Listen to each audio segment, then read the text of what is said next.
Amir sir வந்து கதை கேட்டுட்டு ஹிந்தி வேர்ஷனும் பண்ணலான்னு சொன்னார். அண்ட் அவர் கதை கேட்டு முடிச்ச உடனே நான் தான் அவர்கிட்ட கேட்டேன், சார் நீங்கள் இருந்தால் இப்படி அப்படின்ட்டு. அப்போது அவர் லால் சிங் சட்டாக்கு அப்புறம் 2 வருஷம் நடிக்க மாட்டேன்னு சொல்லும் போது தான் இந்த கதை கேட்டார். அப்போது அவர் ஃபுல்லாக வெள்ளதாடி ஃபுல்லாக வெள்ளை முடியெலாம் வச்சு அந்த ஒரு லுக்கில் இருந்தார். ஸோ அதனால் அவர்கிட்ட கேட்கும்போது அவர் கரெக்ட், எனக்கும் அப்படி தான் தோணுச்சு கதை கேட்கும்போது. அங்கேருந்து ஒரு ஜேர்னி ஆரம்பிச்சிச்சு சார். அவர் செல்வா சாரோட கேரக்டரை பார்த்துட்டு அவர் சொன்னார், சூப்பர் ஆப்டாக இருக்கீங்க தமிழில், ஹிந்தியில் நான் எப்படி இருப்பேன்னு எனக்கு தெரில, ஏன்னா I come with a baggage of being a hero for so many years. So அது எப்படி ஏற்றுப்பாங்கன்னு எனக்கு தெரில.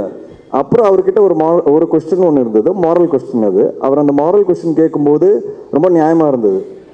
அப்போ அவர் கேட்டார், இதை மாற்ற முடியுமான்னு. அப்போ நான் சொன்னேன், சார் இந்த படத்தோட புது விஷயமே அதான், நான் அது மாற்றிட்டேன்னா படத்தோட சுவாரஸ்யம் போயிடும். அப்போது அவர் ஓகே, அப்போது நம்ம பண்ணாமல் இருந்தால் பெட்டர்னு சொன்னார். ஆனால் எதுவுமே என்கிட்ட என்கிட்ட இந்த கூலி படத்தோட ரிலீஸ் வரும்போது நாங்கள் ஒரு நைட் ஒன்றா உட்காரும்போது தான் சொன்னார், உனக்கு என்கிட்டயே மாற்ற முடியாதுன்னு சொல்கிற தைரியம் இருந்தது பார்த்தியா, அதுதான் எனக்கு பிடிச்சது அப்படின்னாரு. So that is something I think, அதுதான் என் கதைகள்னு நான் சொல்லுவேன். அண்ட் இதுதான் அவரோட ஜேர்னி. பட் ஆல்வேஸ் தமிழ் வெர்ஷனாக தான் இருந்தது. அது வேறு லாங்குவேஜ் கொண்டு போகலான்னு சொல்லி தான் சைமல்டேனியஸாக ஷூட் பண்ணலான்னு அந்த வெயிட்டிங் பீரியடில் தான் எங்களுக்கு அந்த ஐடியா வந்தது. ஸோ மற்றபடி ஒன்றும் இல்லை sir. Correct sir. Tamil Aryan வந்து திராவிடர்களுக்கு எதிரான படமா அது? இல்லை சார், இட்ஸ் அந்த ஒரு கான்டெக்ஸ்டே இல்லை sir. Like you said, it could be a name. We are just putting it forward as ஒரு நேம், ஒரு பேராக தான் வச்சிருக்கேன் sir. Nothing more to it. Sir தமிழில் பேசுவீங்களா? ஆமாம், தமிழ் படம் எடுத்துருக்கீங்க, இப்போ தமிழில் பேசுங்களா ஆடியன்ஸ்? கண்டிப்பாக சார், கண்டிப்பாக பேசலாம். செல்வராமன் சார், எல்லா படத்துலையுமே வில்லனாகவே வந்துட்டு இருக்கீங்க, நல்ல வேஷம் எப்போ எதிர்பார்க்குறது? இதில் என்ன வில்லன், இதில் என்ன, இது எல்லாம் கேரக்டர்ஸ் தான்.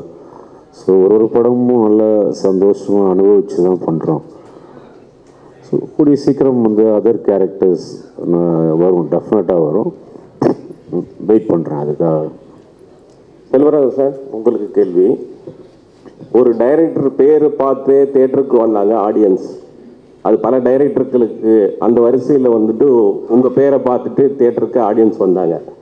இப்போ நீங்கள் திடீர்னு வந்து நடிகராக ஆகிட்டதுனால சொகுசாக வந்துட்டு நடிச்சுட்டு போயிடலான்ட்டு நினச்சி அந்த கிரியேட்டர் உங்களுக்குள்ளே இருக்கிறவர் இருக்காரா, இல்லை அவர் வந்து ஓய்வு எடுத்துட்டு நடிகராக மாறிட்டாரா, முழு நேரம் நடிகரா? எப்பவுமே டைரக்டர் தாங்க. ஆக்டிங்கிறது ஓகே. ஃபஸ்ட்டு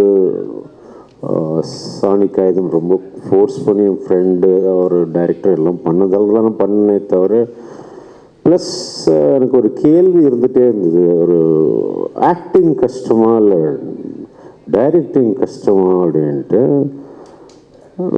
சரி பார்க்கலாம், நடித்து பார்த்தா தான் தெரியும் போல இருக்குது அப்படின்னு பார்த்தோன்னே ஒரு 5-6 நாள் ஷூட்டிங் கழிச்சு, அட கடவுளே, ஆக்டிங்னா இவ்வளோ ரெஸ்பான்சிபிலிட்டிஸ் இருக்கா, கையை பார்த்துக்கணும், காலை பார்த்துக்கணும், மூஞ்சியை பார்த்துக்கணும், அங்கே பார்த்துக்கணும், இங்கே பார்த்துக்கணும்.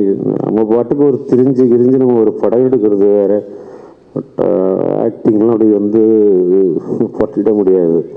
ஸோ ரொம்ப யோசித்து அதெல்லாம் பண்ணணும் வந்து. ஸோ கிடைச்சது ரொம்ப சந்தோஷம். கிருஷ்ணா சார், நீங்கள் அந்த போலீஸ் அதிகாரி கேரக்டர் பண்ணுறீங்களா, இது யாரை முன்னோட்டமாக வச்சுட்டு பண்ணுறீங்க, யாரை முன்மாதிரியாக எடுத்து வச்சுட்டு பண்ணுறீங்க? இல்லை சார், ஒவ்வொரு கேரக்டர் வித்தியாசமான கேரக்டர் பண்ணுறதுல எனக்குள்ள நீர் கூட்டம்லேயும் போலீஸ் தான் கடைசியில். அந்த போலீஸ் வேற, ராட்சசன் போலீஸ் வேற, இந்த போலீஸ் வேற. பட் ஒரு போலீஸ் ஒரு ஜென்டர் ஒரு பாடி லாங்குவேஜ் இருக்கும். அதை நான் சின்ன வயசுலேருந்து வீட்டில் பார்த்துருக்கேன். ஸோ எங்கள் அப்பா தான் சார் எனக்கு ஒவ்வொரு கேரக்டர் அப்ரோச் பண்ணும்போது அவர்களோட பாடி லாங்குவேஜ் ஒன்று இருந்ததில்ல சில விஷயங்களில். எல்லா படங்களும் எல்லா இடத்துலையும் அப்ளை பண்ண முடியாது. அண்ட் அப்பா கிட்ட டிஸ்கஸ் பண்ணுவேன், இந்த மாதிரி ஒரு கேஸ் இருந்தால் நீங்கள் என்ன பண்ணுவீங்க. உண்மையாக சொல்லணும்னா ஆரியன் வந்து ஒரு டிஃப்ரெண்ட்டான ஸ்டோரி நாங்கள் சொல்லிகிட்டே இருக்கோம், அதை நீங்கள் பார்க்கும்போது புரிஞ்சுப்பீங்க. அப்போ நான் அப்பா கிட்ட கேட்டேன், இந்த மாதிரி ஒரு விஷயம் இருந்தால் நீங்கள் என்ன பண்ணுவீங்க. ஏன்னா எனக்கு தோணுச்சு படத்தில் பிகினிங்கில் போலீஸால் ஒன்றும் பண்ண முடியாது அப்படின்னு கதை கேட்கும்போது ஒன்றுமே பண்ணலையா போலீஸ்ன்னு எனக்கு தோணுச்சு. அப்போ அப்பா கிட்ட கேட்கும்போது, நீங்கள் உண்மையாகவே இந்த இன்சிடென்ட் இந்த மாதிரி ஏதாவது நடந்ததுன்னா நீங்கள் என்ன பண்ணியிருப்பீங்கன்னு கேட்கும்போது, கண்டிப்பாக ஒன்றும் பண்ணியிருக்க முடியாது, வெயிட் தான் பண்ணியிருந்துருக்கணும் அப்படின்னு ஒரு மேட்டர் சொன்னார். அப்போ எனக்கு நம்பிக்கை வந்துருச்சு, ஓகே இந்த கதை கரெக்டான கதைன்னு. ஸோ இந்த மாதிரியான சில விஷயங்கள் நான் அப்பாவோட டிஸ்கஸ் பண்ணுவேன். My question to Shraddha. You are the most overwhelming actors in the industry, and your ability to fit in any character. You have a penchant to do all kinds of roles, but personally I feel you have a strong liking to fill in the crime subjects. Any particular reason for that? And you are doing a great job on that. Thank you so much sir. அப்படி ஒன்றும் இல்லை, அதாவது it's not like I am attracted to dark subjects. அது ஏதோ people see me in that perspective and I seem to be pulling it off. It's a stereotype of a good nature, I feel. And I mean, honestly, it is something I enjoy doing, but I'm also always on the lookout for lighter subjects just to show diversity. But thank you so much for your compliments, sir. Thank you. Sir Karunakaran sir, உங்களுக்கு தான் question. Sir இங்கே தான் இருக்கீங்க. சொல்லுங்க sir. இங்கே தான் இருக்கீங்க, ஆனால் உங்களை பார்த்து ரொம்ப நாளாக நம்ம வீட்டில் பார்க்க முடியுது சேனல்ஸில். அதனால தான் சினிமாவில் கேட்பேன். ஏன்னா நீங்கள் ஒரு நல்ல நடிகர். என்ன சொல்ல போனால் ஹீரோக்கு ஈக்குவலான நடிகர் நீங்கள், எந்த ஹீரோவாக இருந்தாலும். ஏன் சினிமாவில் ஒரு கேப் விட்டு வச்சுருக்கீங்க இப்போ? இல்லை சார், அது நானாக எதுவும் பிளான் பண்ணல சார். அதுவாக உங்களுக்கு தெரியும். ஆக்சுவலாக என்ன சொல்லணும்னா உண்மையே சொல்லிடுறேன். இப்போ கேட்டிருக்கீங்க, என்னோடய ஃபஸ்ட்டு ரிலீஸ் கலகலப்பு, அதுக்கப்புறம் பார்த்தீங்கன்னா பீஸா, சூதுகோவம், ஜிகர்தண்டா, இன்டர்நெட் நாளை, யாமருக்க பயமே.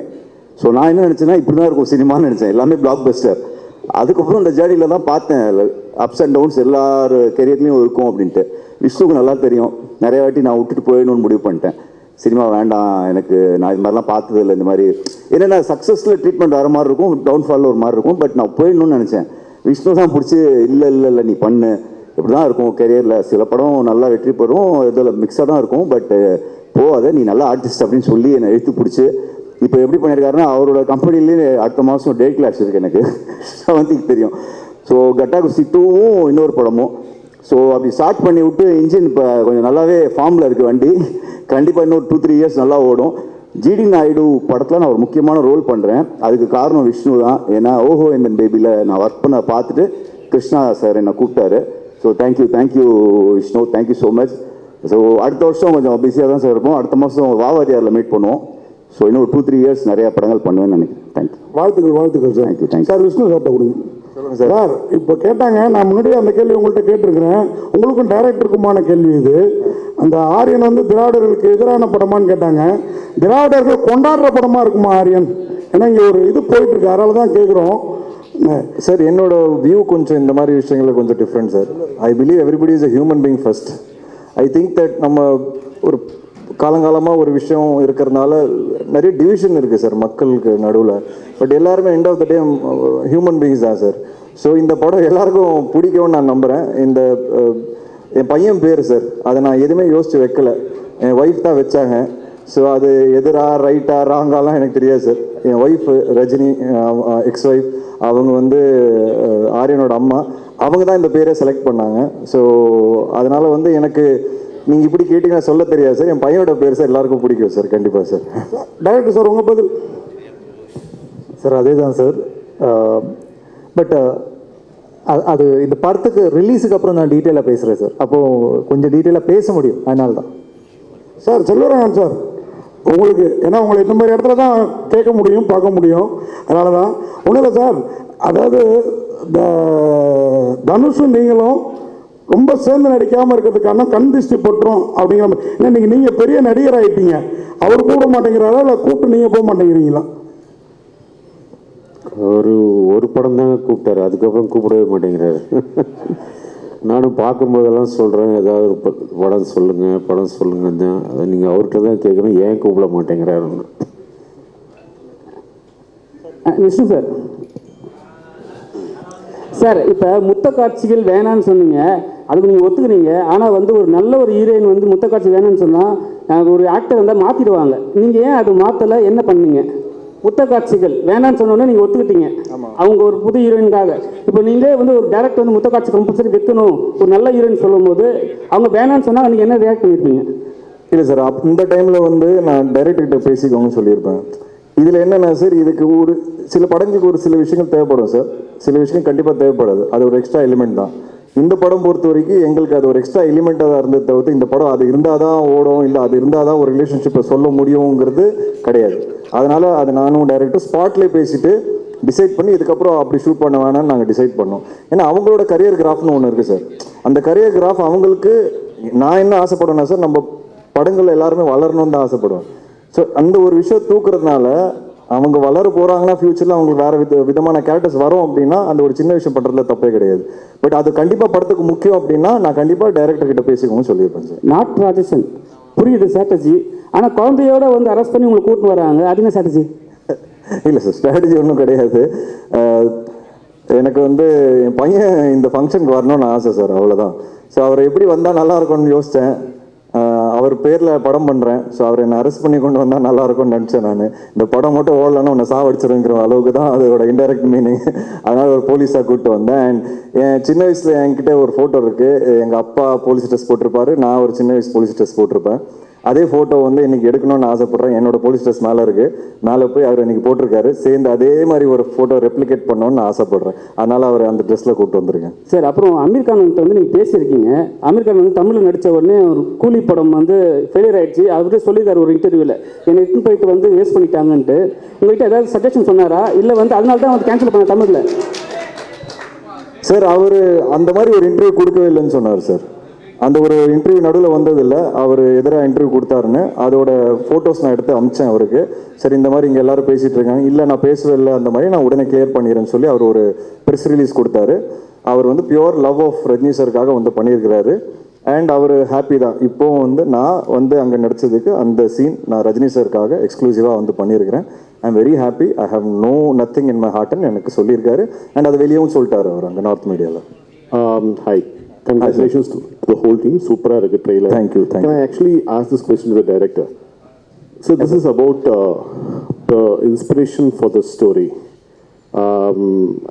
Ideally, I should be asking both of you, because both of you scripted it together. Can you throw a little more light on what sparked off the idea, the amount of time that went into writing the script, and how you came up with the whole concept? So the original idea was conceived probably 10 years ago. And at that time, the idea is a little unique. And we didn't know if it could be made into a film. And then we wrote a version of it. And then we were inspired from some of the incidents that has happened. There are some real life incidents that has happened which we have taken reference to. Again, the details which I'll be happy to discuss after the release, because they are key to the film. And then the actual writing process took us, the discussions took us like 2 years, wherein like me and Manu, we were going back and forth. And the actual writing process took us like something around 3 months. So, and again, what has happened is in the 2 years or the 3 years that we had been working on, there are a lot of things that have changed. Like the way the films are made, the styles, the treatment, the things, the technology, all of it has changed. So in the November version, when we went for shoot, we had made updations regarding that. So that's how the process of writing has been. Sir, Vishnu Vishal சாருக்கு ஒரு கேள்வி sir. இங்கே sir, okay sir, படத்தில் உங்களோட character பேர் வந்து அறிவுடை நம்பி அப்படின்னு இருந்துச்சு அந்த நேம் பேட்சை பார்க்கும்போது. ரஜினி சாரோட பேர் வந்து அந்த பழைய தில்லுமுள்ளு படத்தில் வந்து அந்த அறிவுடை நம்பி இருக்கா, அதை வச்சு தான் வச்சிங்களா ரஜினி சார் கோசம் வைக்கணுமேன்றதுக்கு, இல்லைன்னா நீங்கள் யதார்த்தமாக வச்சிருக்கா சார்? இல்லை சார், நான் அது டிசைட் பண்ணல, டைரக்டர் தான் டிசைட் பண்ணார். ஸோ நீங்கள் இதை அவர்கிட்ட நான் கொடுத்துட்றேன். இப்போ டைரக்டே சொன்னால் நல்லாயிருக்கும். So there could be some inspirations behind that name. Yes, you are probably in a right track. Yeah. Thank you. Yeah, thank you.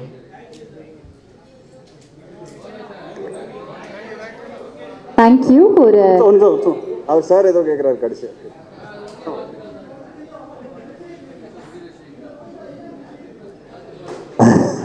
Sir, கண்டிப்பாக இந்த படத்தில் இருக்குது. நான் எப்பவுமே அடிக்கடி சொல்லுவேன், I believe cinema influences the society. நான் நிறைய வாட்டி சொல்லியிருக்கிறேன். அது நம்ம எல்லா படத்தில் மெசேஜ் சொல்லணும்னு அவசியம் கிடையாது. பட் அது சொல்கிறதுக்கு ஒரு ஆப்பர்ச்சுனிட்டி கிடச்சதுன்னா அது கண்டிப்பாக சொல்லணும். ஆனால் அது ரொம்ப நேக்காக சொல்லணும் சார். அண்ட் கெடுக்கக்கூடாது சினிமா மூலிமா. அதுவும் நான் ரொம்ப நம்புகிறேன். இந்த படத்துலேயே ஒரு சின்ன மெசேஜ் இருக்குது. அது இப்போ சொல்ல முடியாது. நீங்கள் பார்த்து சார், இல்லை சார், இப்போ சொல்ல முடியாது. ஏன்னா அது சொல்லிட்டேன்னா உங்களுக்கு அந்த சுவாரஸ்யம் பிரேக் ஆகிடும். ஸோ அது வந்து நீங்கள் படம் பார்த்து தெரிஞ்சு போய் கண்டிப்பாக ஒரு நல்ல மெசேஜ். விஷ்ணு சார், கடைசியாக ஒரு கேள்வி. நீங்கள் சினிமாவுக்கு வந்து ஒரு 15 வருஷம் இருக்குது, 20 படம் பண்ணிட்டீங்க. ஒரு பேட்டியில் வந்து எனக்கு யாருமே சினி இண்டஸ்ட்ரியில் ஹெல்ப் பண்ணுறதில்ல, நான் தனியாக வளர்ந்தேன், நடிகர்கள் ஹெல்ப் பண்ணலன்னு ரொம்ப உருக்கமாக சொல்லியிருக்கீங்க. ஏன் ஹெல்ப் பண்ண மாட்டேங்காங்க, என்ன காரணம்? இப்போ யாராவது ஹெல்ப் பண்ணுறாங்களா? இல்லை சார், ஹெல்ப்னு இல்லை, என்னை ரெக்கக்னைஸ் பண்ணல அப்படின்னு எனக்கு ஒரு சின்ன வருத்தம் வந்து சார். ஏன்னா என்னோட ஒவ்வொரு படமும் வந்து நான் ஒரு படமாக கன்வெர்ட் பண்ணுறதுக்கு 1 வருஷம் 2 வருஷம் ஆகிடுது சார். இப்போ கட்டா குஸ்தியே பார்த்தீங்கன்னா 6 ப்ரொடியூசர் மாறிடுச்சு. வேலன்னு வந்துட்ட வெள்ளக்காரன் 4 ப்ரொடியூசர் மாறிடுச்சு. எஃப்ஐஆர் இப்போ அவர் சொன்னார் பாருங்க 3 ப்ரொடியூசர் மாறிடுச்சு. ராட்சசனுக்கு அப்புறம் எனக்கு 9 படம் ட்ராப் ஆச்சு. ஐ டோன்ட் டிசர்வ் ஆல் திஸ்ன்னு சொல்ல வரேன். ஸோ அந்த வலியும் அந்த வருத்தம் எனக்கு இருக்குது. அதனால தான் சார் ஃபுல் ஃப்ளெஜ் ப்ரொடியூசராக மாறினேன். இப்போது மாறும்போது எஃப்ஐஆர் கட்டா குஸ்தி ஒரே வருஷத்தில் ஹிட்டு கொடுக்குறேன். திருப்பி வெளியே போய் படம் பண்ணலான்னு பார்த்தா 3 வருஷம் ஓடிச்சு சார். திருப்பி என் படம் திருப்பி கையில் எடுக்கும்போது தான் ஆரியன் ஒரே வருஷத்தில் திருப்பி வர ஸ்க்ரீனுக்கு. அதனால இப்போ அடுத்த 5 படம் நான் என் ப்ரொடக்ஷன் தான் பண்ணேன், வெளியே பண்ண மாட்டேன்னு நான் டிசைடே பண்ணிட்டேன் சார். இந்த ஒரு வருத்தம் தான் சார் எனக்கு. இது ஒருத்தர் மேலே இருக்குன்னு கேட்டிங்கன்னா கிடையவே கிடையாது. இது ஜென்ரலாக என்னோட ஃபீலிங், இது என்னோட வருத்தம். அப்புறம் நடிகர்கள் பற்றி நீங்கள் கேட்டீங்க, அப்படி நான் ஒன்றும் சொல்ல. பட் என்னன்னா சார், என்னோட படம் ரிலீஸ் ஆகும்போது எனக்கு ஒரு ஒரு நம்ம ஒரு அட்மையர் பண்ணுற பல பேர் இருக்காங்களா சார் சினிமாவில், யாருமே கால் பண்ணி பெருசாக விஷ் பண்ணதில்லை. அந்த படம் பயங்கரமாக ஓடும். அவங்க எல்லாருமே என்னோட டேரக்டர்ஸ் கால் பண்ணிவிடுவாங்க, கால் பண்ணி மீட்டிங் கூட அரேஞ்ச் பண்ணிவிடுவாங்க. ஆனால் எனக்கு கால் வராது. அந்த மாதிரியான வருத்தங்கள் எனக்கு இருக்குது. தவிர்த்து ஏன் நமக்கு தொடர்ந்து இப்படி நடக்குது? ஏன் இப்போ நான் ஒரு படம் பார்த்தேன்னா சார், இப்போ சமீபத்தில் கூட 1-2 படங்களுக்கு நான் அவங்களுக்கு கால் பண்ணி 20 நிமிஷம் பேசியிருப்பேன். புது ஆர்டிஸ்டாக இருந்தாலும் நிறைய படங்கள் பண்ண ஆர்டிஸ்டாக இருந்தாலும் எனக்கு அந்த ஆசை. ஸோ நமக்கு என்ன தோணும்னா, நம்ம படம் ரிலீஸ் ஆகும்போது ஏன் ஒரு 4 பேர் நம்மளை கூப்பிட்டு என்கரேஜ் பண்ணால் நமக்கு ஒரு ஹாப்பினஸ் வரும்ல. அது எனக்கு நடந்ததே கிடையாது. சோஷியல் மீடியாலையும் பார்த்தீங்கன்னா ஒரு படம் பார்த்து படத்தை பற்றி பெருசாக போட்டது கிடையாது யாருமே. ஆனால் அதே டைரக்டர்ஸை படம் பார்த்துட்டு கூப்பிட்டு கதை கேட்டுறாங்க. ஸோ இந்த வழிகள் எனக்கு கொஞ்சம் கொஞ்சமாக இருக்குது சார். அது என்னன்னு எனக்கும் புரியல. So I'm just trying to figure out. ஒரு நாள் கண்டிப்பாக I will also come to a place where I get that encouragement and respect from people around. ஏன்னா சப்போர்ட் பண்ணியிருக்காங்க சார். இனிஷியலில் முண்டாஸ்பட்டி அந்த டைம்லாம் நிறைய விஷால் அண்ட் ஆர்யா வந்து ஜீவா படம் ரிலீஸ் பண்ணாங்க. பட் அது என்னன்னு தெரியல, கொஞ்சம் வருஷமாக அது நடக்கலை. எனக்கு என்னென்னு ஒன்றும் maybe I have to do better films, bigger ஃபில்ம்ஸ்னு எனக்கு தோணுது சார். அதான் சார், அது டைரக்ட் ஓடிடி ஃபிலிம் சார். அதுக்காக தான் எடுத்தேன். அதனால் வந்து அதுக்காக வெயிட்டிங். அது எப்போ ஓடிடி டீல் ஸ்ட்ரைக் ஆகுதோ நான் கண்டிப்பாக டைரக்ட் ஓடிடி கொண்டு வரேன் சார். ஜிப்ரான் சார் இங்கே கொல்லாதே கொள்ளை அழகாலே அந்த பாட்டு ட்ரெண்டிங்கில் இருக்குது. இந்த பாடல் உருவான சூழல் சொல்ல முடியுமா?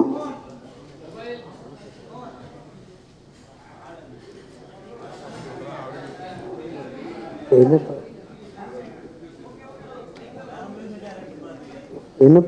பாட்டுன்னு தெரியல. கொல்லாதே கொள்ளை அழகாலே பாட்டு ட்ரெண்டிங்கில் இருக்குது. இந்த பாடல் உருவான சூழல் பற்றி சொல்ல முடியுமா? But I am the guy. Okay. ஆமாம், I am the guy. Okay. இல்லை சார், இல்லை நான் ஆக்சுவலி சீன்ஸ் பார்த்து தான் பண்ணோம். அண்ட் அது எப்படி சொல்கிறது? சரி, ஓகே. இல்லை சார், பிகாஸ் ஒரு ஃபர்ஸ்ட் லவ் பற்றி ஓகே. ஹீரோ கேரக்டர் வந்து ரொம்ப சீரியஸான ஒரு கேரக்டர். அண்ட் அவரோட கேரக்டர் சேஞ்சஸ் இந்த பாட்டில் மட்டும்தான் அவர் கொஞ்சம் சிரிப்பார். ஸோ அதனால் அவருக்குள்ளே ஓகே லவ் வந்து ப்ளூம் ஆகுது அப்படிங்கிறத வச்சு தான் அந்த கான்செப்ட் பண்ணோம். ஸோ ஆக்சுவலி 2 ஆப்ஷன் கொடுத்தேன், 2மே எடுத்துக்கிட்டாங்க. ஸோ அப்படி தான் வந்துச்சு சார். தேங்க்யூ. ரொம்ப நன்றி ஜிப்ரான் சார்.